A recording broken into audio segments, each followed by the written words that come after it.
when Red Sox starter Chris Sale struck out the side to defeat the Dodgers in the ninth inning of World Series Game 5, the last hitter he whiffed was Manny Machado.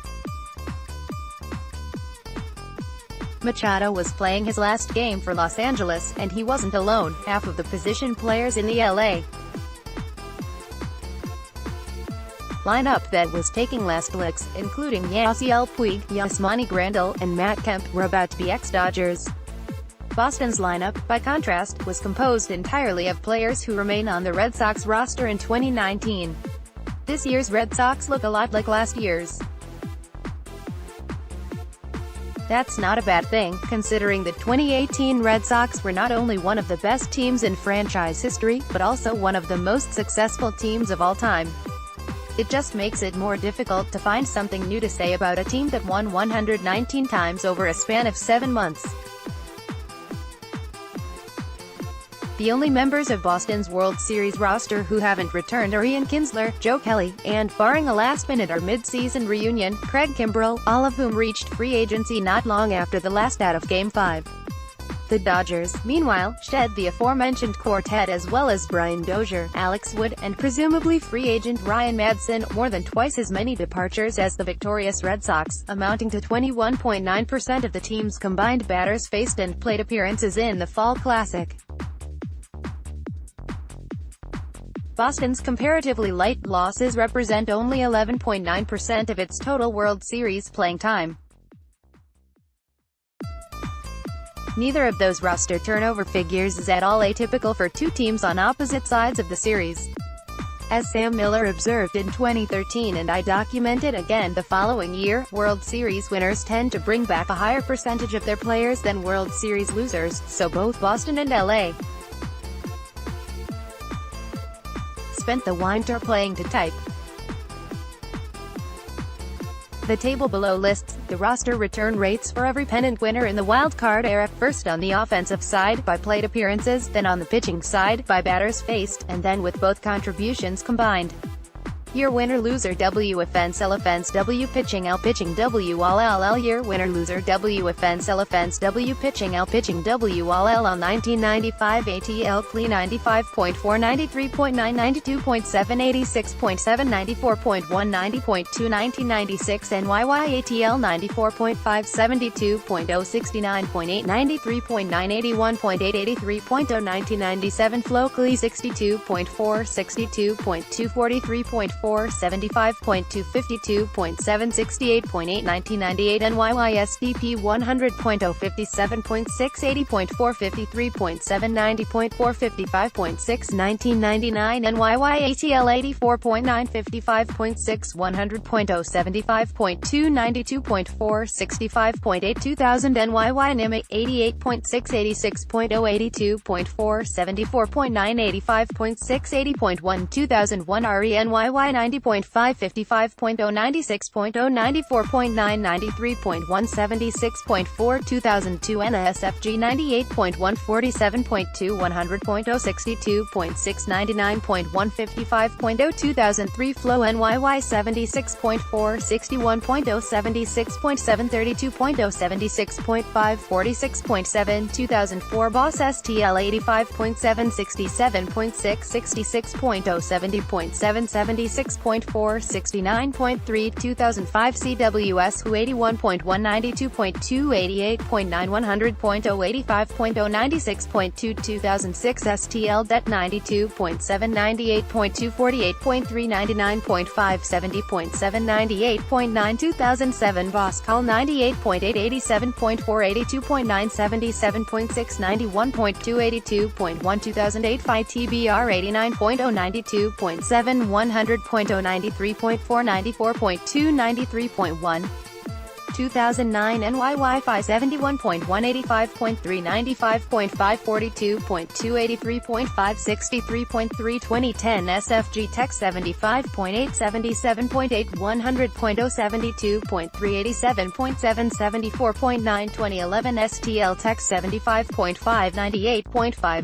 84.1 73.1 79.7 85.2 2012 SFG Det 95.7 77.4 100.0 100.097.888.9 2013 Boss STL 84.079.797.796.491.08 88.2 2014 SFG KCR 81.6 84.9 100.075.3 90.5 79.8 2015 KCR NIM 80.8 84.2 76.4 95.4 78.6 90.1 2016 CHC CLE 82.4 75.8 86.0 97.4 84.2 86.8 2017 HULAD 97.7 95.7 91.2 75.6 94.4 85.3 2018 BOSLAD 95.3 66.5 80.9 89.6 88.1 80.5 total 86.0 76.9 84.6 79.2 85.3 78.1 Despite the 1997 Marlins, assembled by current Red Sox president of baseball operations Dave Dombrowski, dragging down the average with their post-series fire sale, the past 24 World Series winners have collectively brought back 85.3% of their series rosters, while the World Series losers have averaged only 78.1%, identical to the Dodgers' figure after the 2018 World Series. Teams that win the World Series tend to stand pat. On the surface, it doesn't sound so surprising that teams that go all the way together, stay together. Teams that are already successful have less incentive to go in a different direction. In the wild-card era, non-playoff teams have gone on to get 66.1% of their playing time the following year from holdover players, while playoff teams have averaged 76.3%. But playoff teams tend to be significantly better than non-playoff teams, whereas teams that face off in the Fall Classic tend to be evenly matched. Entering last season, World Series winners in the wild-card era had gone 2,186 to 1,519 during the regular season, topping World Series losers over the same span by only one win, 2,185 to 1,519. In theory, the outcome of a 7-game series against another great team doesn't reveal much about a pennant winner's true talent, and it shouldn't dictate whether that team reshuffles its roster over the offseason. In practice, though, it seems to do just that. By signing up, you agree to our privacy policy and European users agree to the data transfer policy. As I wrote in 2014, there may be a few reasons the rosters of World Series winners stay more static than those of World Series losers. It could be that it's easier to convince free agents to stay if they just won rings, or that winning a title racks up extra revenue that teams can devote to keeping free agents from leaving. It could also be that for sentimental reasons, teams are reluctant to break up the band and separate players from a fan base that bonded with them during a triumphant October run. The team that wins the World Series may not be much better than the team it beat in terms of true talent, but it did perform better for a single series, which means it must have benefited from clutch performances that conferred hero status on some players. Heroes are hard to part with. Would the Sox have resigned summer trade additions Steve Pearce and Nathan Eovaldi if the former hadn't won the World Series MVP award and the latter hadn't been a World Series standout himself? Maybe, but the odds of those journeymen moving on probably would have been higher had they not excelled in that series. Keeping fan favorites around generates warm and fuzzy feelings, but there is a potential downside to avoiding change. It can contribute to a swifter and more severe comeuppance in the season to come. The table below shows the average ages, winning percentages, and postseason qualification rates of teams that won or lost the World Series in the year they won the pennant and the following season. Group age 1 age 2 W% 1 W% 2 playoffs% 1 playoffs% 2 Group age 1 age 2 W% 1 W% 2 playoffs% 1 playoffs% 2 Winners 29.6 29.6 0.59 0.54 100.0 56.5 Losers 29.3 29.5 0.59 0.568 100.0 73.9 Predictably, World Series winners and losers both tend to decline the following season. A lot has to go right for teams to win the pennant, so it makes perfect sense that the last two teams standing each season would be ripe for regression. In the wild-card era, though, World Series winners have fallen further than the losers, even though they had virtually identical winning percentages in their pennant-winning seasons. World Series winners have declined by 50 points of winning percentage the next year, compared to only 22 points for World Series losers. And 10 of the 23 World Series winners missed the playoffs the next year, compared to only 6 of the World Series losers. That could be the cost of complacency. If championship teams place a high priority on retaining the players who just took them to a title, they may end up overvaluing them and sticking too long with players who are poised for declines. They may also miss out on needed upgrades for fear of messing with success. After coming close enough to taste a title and falling just short, it's easy to stay hungry and continue to make moves. But in the afterglow of winning a World Series, it's tempting to view a roster through rose-colored glasses and opt for inactivity. Between 2000, as far back as the team payroll data at Cots contracts extends, and 2017, World Series winners outspent losers by $20.7 million, or 22.0%, during the seasons in which they won their pennants. But over the ensuing off-seasons, the losing teams narrowed that average deficit to $14 million, or 12.5%, by raising their payrolls by 19.2% compared to the winners' 10.0%. So, has winning the franchise's fourth championship in 15 years lulled the Sox into a false sense of security? In fairness to the Sox, the team boasted baseball's highest player payroll in 2018, and it's still on top in 2019 even though it hasn't climbed. Aside from re-signing Eovaldi and Pierce, the Sox simply haven't done much this winter. Every member of Boston's projected opening day club, according to Roster Resource, is a carryover from the 2018 team, save for Darwinzon Hernandez, a 22-year-old lefty who climbed to Double-A in the Red Sox system last season and may make the Major League bullpen on the strength of a sterling spring. Even though the Sox easily led the majors in wins last season, some underlying indicators of team strength, such as third-order winning percentage and base runs record, indicated that they weren't appreciably better than MLB's other elite teams in 2018. And both Fangraphs and Baseball Prospectus project the Sox for the fourth best winning percentage in the American League this year. Boston projects to lead all AL teams, and trail only the Dodgers, in position player WAR, and only Cleveland can claim a more valuable projected starting rotation. Where the Sox seem to fall flat is the bullpen, ranking tied for 17th overall in projected WAR, and tied for 7th among AL teams. That makes for quite a contrast to the division rival Yankees, who easily lead all teams with 7.1 projected bullpen WAR, more than 3 times Boston's projected total, 2.3. Although the Yankees lost David Robertson to free agency, they signed Adam Ottavino and resigned Zach Britton, pairing that duo with Aroldis Chapman, Dellin Betances, and Chad Green, among others. The Sox allowed Kelly to leave for LA. They have repeatedly said that they won't commit much money to a closer, which seems to rule out a reunion with Kimbrel, who reportedly is seeking a 9-figure deal. Without the talented, albeit mercurial, Kelly and Kimbrel, who combined for 35% of Boston's playoff relief innings, the Sox are left with an extremely low-wattage group.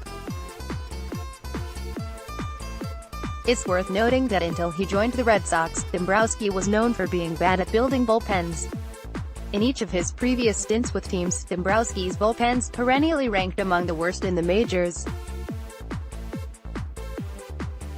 The table below shows where the Expos, Marlins, and Tigers combined bullpen WAR totals ranked league-wide during his tenures with each team. Dombrowski didn't take over as Expos GM until July 1988, and he left the Tigers in August 2015, but omitting 88 and 15 wouldn't change the Expos or Tigers era rankings, respectively. Years Team MLB-RP WAR rank highest single-season rank. Years Team MLB-RP WAR rank highest single-season rank. 1988 to 1991 Expos 23-19-1993, 2001 Marlins 27-15, 2002, 2015 Tigers 3-0-10, 2016, 2018 Red Sox 4-4. Dombrowski's bullpens were fourth worst in the majors while he was with the Expos, fourth worst with the Marlins, and dead last with the Tigers, where his relievers flopped year after year. Only twice in his 27 seasons with those three teams did a Dombrowski bullpen rank in the top half of the league's pens, and even then it topped out at 10th.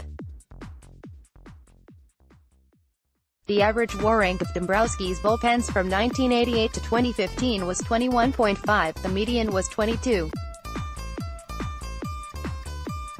Dombrowski's teams won 3 pennants and the 1997 title in spite of those bad bullpens, but particularly with the Tigers, his pens periodically proved to be his team's undoing. Considering how much bullpen performance fluctuates from year to year, one almost has to try, or perhaps not try, to be that bad at bullpen building on such a consistent basis. So it's notable that Dombrowski's bullpen fortunes have reversed themselves in Boston, where the Sox have recorded the fourth-best bullpen WAR in his 3 seasons with the team. Not entirely by coincidence, those 3 seasons also encompassed Kimbrel's time with the team. In Kimbrel's absence, the Sox are almost bereft of relievers with a history of recording saves. In fact, the Sox are heading into this season with an almost historically save-deprived bullpen for a team that expects to contend. Consider this: since 1988, when Dennis Eckersley's 45-save, Cy Young runner-up season helped cement the model of an inning-at-a-time closer deployed primarily in save situations, the average team's April bullpen has sported a combined 185.5 career saves in prior seasons. Among teams that go on to finish .500, the average career total at the start of the season is 200.1. This season's Red Sox relievers, however, figure to have only 15 career saves among them on opening day, 13 from Tyler Thornburg in 2016, and 2 from Matt Barnes from 2016-17. The table below lists all of the .500 or better teams since '88 with no more than 20 combined previous season saves among pitchers who appeared in relief in April, an approximation of what the pen looked like early on. Only 7 started the season with fewer saves than these Sox, one of which was the 2003 Royals, who sandwiched a surprise 83-win season between 2 100-loss seasons. Team W %SV April pitchers with previous career saves. Team W %SV April pitchers with previous career saves. NYY 0.5376 David Carpenter 4, Dylan Betances 1, Andrew Miller 1, KCR 0.5129 Jason Grimsley 4, Albie Lopez 4, Chris Wilson 1 minute 0.5689 Terry Mulholland 5, Aaron Foltz 2, Joe Nathan 1, J.C. Romero 1 Nim 0.55610, Juris Familia 6, Jerry Blevins 2, Carlos Torres 2, STL 0.55611, Randy Choate 6, Trevor Rosenthal 3, Carlos Martinez 1, Seth Manis 1, Bal 0.59313, Tommy Hunter 4, Evan Meek 4, Darren O'Day 4, Josh Stinson 1, Poor 0.574. 14 Brett Cecil 6, Aaron Lou 6, Jeff Francis 1, Todd Redmond 1 Boss 15 Tyler Thornburg 13, Matt Barnes 2, Flo 0.537 15 Kiko Calero 7, Matt Lindstrom 5, Reniel Pinto 2, Logan Kensing 1 WSN 0.599 17 Sean Kelly 11, J. Blanton 2, Oliver Perez 2, Enny Romero 1, Blake Trinan 1 SFG 0.621 19 Felix Rodriguez 8, Tim Worrell 7, Scott Air 2, Jim Brower 1, Joe Nathan 1 saves, of course. A somewhat arbitrary stat, and accumulating saves isn't always an indication of a reliever's quality, just as not accumulating saves isn't always an indication of a lack of quality. Even so, managers have historically tended to pick one of their team's top relievers as their primary saves getter, so it says something that the Sox hardly have anyone who's been assigned to that role. The only way the Sox could conceivably inflate their bullpen's career saves total in April without importing a player from outside the organization is to promote Carson Smith, who has 14 career saves.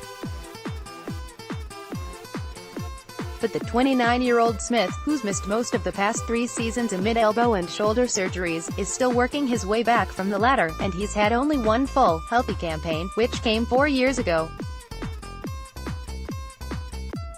Barring a buzzer-beating contract for Kimbrel, the Sox need multiple members of their low-profile pen to succeed in more prominent roles than they've habitually had in the past. There's nothing stopping the Sox from establishing a lights-out late-inning arm, as many of the teams on the table above did. The 2015 Yankees used 30-year-old Andrew Miller as a closer for the first time in his life, and he responded with a 36-save season that earned him a 10th-place finish in AL Cy Young voting.